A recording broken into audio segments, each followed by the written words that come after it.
নমস্কার বন্ধুরা, mister Mrs cooking আর্টে আপনাদের সকলকে জানাই আরো একবার স্বাগত।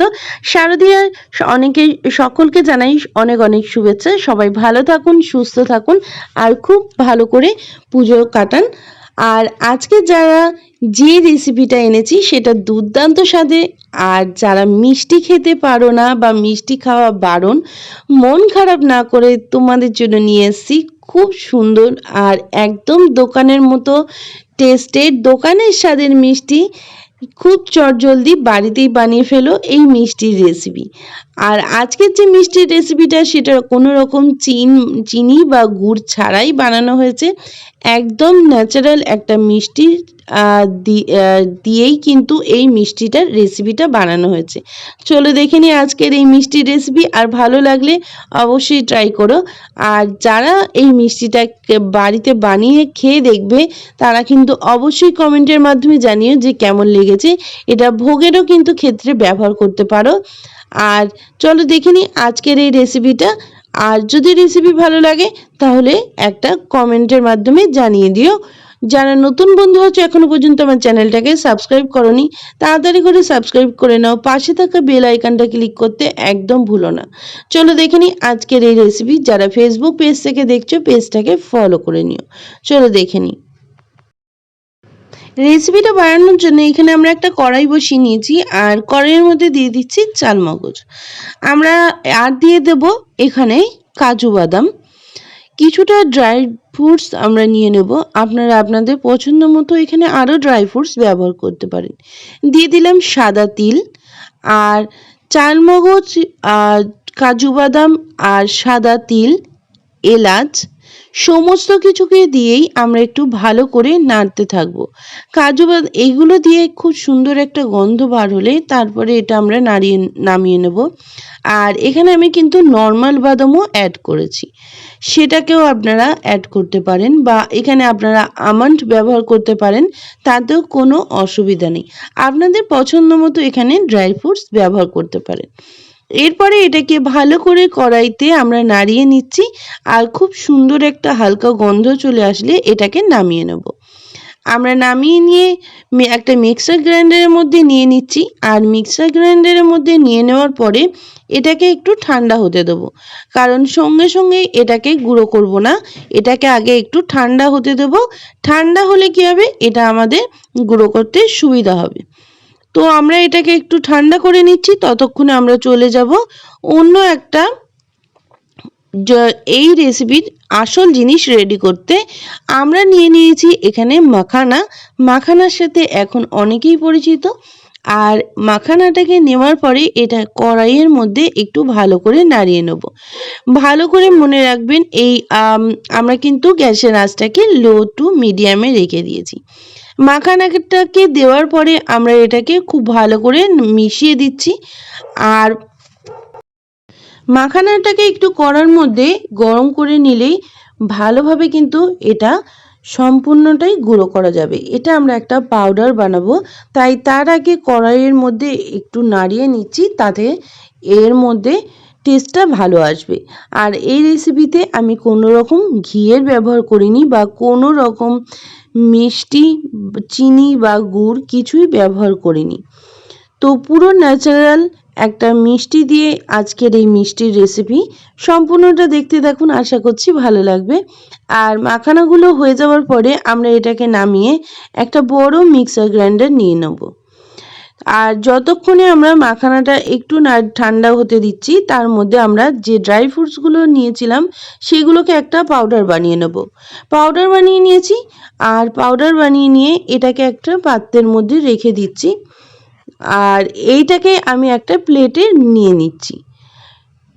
প্লেটে নিয়ে নেওয়ার পরে এখানে আমরা মাখানাটাকে রেখেছিলাম, সেই মাখানাটাকেও কিন্তু আমরা এই একইভাবে ভালোভাবে গুঁড়ো করে নেব। দেখুন একটা বড় জার নিয়ে নিয়েছি। আর মাখানাগুলোকে আমরা খুব মিহিভাবে গুঁড়ো করে নেব, তাতে আমাদের মিষ্টিটা বানাতে সুবিধা হবে। তো আমরা এটাকে দেখুন কতটা মিহি করে গুঁড়ো করে নিয়েছি। আর তারপরে এটাকে আবারও একটা পাত্রের মধ্যে ঢেলে দিচ্ছি। এইভাবে এটাকে পুরো রেডি করার পরে আমরা এটাকে আমি দেখিয়ে দিচ্ছি, দেখুন কতটা মিহি হয়েছে আর কত সুন্দর হয়েছে।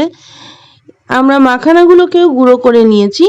আর মাখানাগুলোকে গুঁড়ো করে নেওয়ার পরে আমরা আবারও একটা মিক্সার গ্রাইন্ডার নিয়ে নিয়েছি, যেটাতে বাদাম আমরা পেস্ট করেছিলাম সেইটার মধ্যেই নিয়ে নিয়েছি খেজুর আর কিশমিশ। এখানে আমি বলছি মিষ্টি খেজুর আর কিশমিশ দিয়েই যেহেতু মিষ্টিটা আমরা রেডি করছি, তাই খেজুরের পরিমাণটা আপনারা কম বেশি করতে পারেন। যারা আরও কম মিষ্টি খাবেন তারা খেজুরের পরিমাণটা কম করতে পারেন, বা একটু বেশি মিষ্টি খেলে সেখানে একটু বাড়িয়ে দিতে পারেন। সম্পূর্ণ এটা আপনাদের পছন্দ মতো মিষ্টির পরিমাণটা কম বেশি রাখতেই পারেন। এরপরে আমরা একটা বোল সেট নিয়েছি আর খেজুরটাকে কিন্তু পেস্টও করে নিয়েছি। নেওয়ার পরে আমরা মাখানার যে পাউডারটা সেটা আমরা এর মধ্যে দিয়ে দিচ্ছি। দেখুন খুব ভালোভাবে কিন্তু এটা রেডি করে নিচ্ছি। দিয়ে দিচ্ছি এর মধ্যে বাদাম, যে বাদামগুলোকে আমরা গুঁড়ো করে রেখে দিয়েছিলাম সেগুলোই দিয়ে দিলাম এখানে যে কিশমিশ আর এখানে যে এর পেস্টটাকে নিয়েছিলাম খেজুরের পেস্টটা, সেটাকে আমরা খুব ভালোভাবে মিশিয়ে নিচ্ছি। মাখানাটার সাথে খুব ভালোভাবে এটাকে মাখতে হবে। আর এটাকে মাখার জন্য আমরা পাশে নিয়ে নিয়েছি অল্প পরিমাণে দুধটাকে দেখেই বুঝতে পারছেন 4 থেকে 5 চামচ মতো দুধ এখানে ব্যবহার করা হয়েছে। খুব অল্প অল্প করে দিয়ে আমরা এটা মাখতে থাকবো। একসাথে দিলে পাতলা হয়ে গেলে আমাদের মিষ্টিটা গড়তে অসুবিধা হবে, তাই আমরা মাখানাটাকে নিয়ে এইভাবে ভালো করে মাখতে থাকছি। আর অল্প অল্প করে দুধ দিয়েই কিন্তু আমরা মাখানাটাকে রেডি করছি। আর এর মধ্যে আমি কোনো রকম কালার ব্যবহার করিনি, একদম ন্যাচারাল কালার রয়েছে। আপনারা যদি চান কোনো রকমের কোনো কালার ব্যবহার করতে, তাহলে আপনারা যে কোনো কালার এটাকে ব্যবহার করতে পারেন। এরপরে আমি এটাকে খুব ভালো করে মেখে নিচ্ছি। দেখুন কতটা নরম হয়েছে। আর আমি এর থেকে ছোট ছোট লেচি কেটে নিয়েছি। কেটে নিয়ে এটাকে ভালো করে গোল করে নিচ্ছি। আর একটা হাতের তালুতে আমি কিন্তু সামান্য জল লাগিয়ে নিয়েছি। এখানে কিন্তু কোনো ঘি বা কোনো তেলের ব্যবহার করিনি। আর দেওয়ার পরে আমি এরকম একটু লম্বা শেপ দিয়ে নিচ্ছি। আপনাদের পছন্দ মতো আপনারা যে কোনো শেপ ব্যবহার দিতে পারেন। আর এরপরে দিয়ে নিয়েছি এখানে ড্রাই রোস্ট করা সাদা তিল। আমি কড়ার মধ্যে তিলগুলোকে একটু ভালো করে নাড়িয়ে নিয়েছিলাম। আর সাদা তিলটাকে দেওয়ার পরে আমরা একটা প্লেটের মধ্যে একইভাবে রেডি করে রেখে দেবো। আমরা আবারও এটাকে ভালো করে গোল করে লম্বা করে নিয়ে সম্পূর্ণ এটাকে আমরা ভালো করে মিশিয়ে দিচ্ছি। আর মিশিয়ে দেওয়ার পরে দেখুন এটা প্লেটের মধ্যে রেখে দিয়েছি। খুব ভালোভাবে আমাদের এই সুন্দর মিষ্টিটা রেডি হয়ে গেছে। আর চটজলদি বানিয়ে ফেলুন। যারা মিষ্টি খেতে পছন্দ করেন তারা কিন্তু একদম মন না খারাপ করে বাড়িতে এইভাবে বানিয়ে নিন। দোকানের মিষ্টির স্বাদের থেকে কোনো অংশেই কম হবে না, কারণ যেহেতু পুজো স্পেশাল মিষ্টি, তাই ঝটপট এটা বাড়িতে বানিয়ে ফেলুন। আর পুজোতেও কিন্তু ঠাকুরকে এটা দিতেই পারেন। তাহলে আজকের মতো এই মিষ্টিটা অবশ্যই একবার ট্রাই করে দেখুন। আর অবশ্যই আজকের রেসিপিটা ভালো লাগলে একটা লাইক করে দেবেন। কমেন্টের মাধ্যমে জানাতে ভুলবেন না কেমন লেগেছে। যারা মিষ্টিটা বানিয়ে খাবেন তারা অবশ্যই কিন্তু কমেন্টের মাধ্যমে জানাতে একদমই ভুলবেন না যে কেমন লেগেছে। আর এরপরে যারা নতুন বন্ধু আছো এখনও পর্যন্ত আমার চ্যানেলটাকে সাবস্ক্রাইব করোনি, তাড়াতাড়ি করে সাবস্ক্রাইব করে নাও। পাশে থাকা বেল আইকনটা ক্লিক করতে একদম ভুলো না, কারণ নতুন নতুন রেসিপি আসছে তোমাদের জন্য। আজকের মতো এই পর্যন্ত।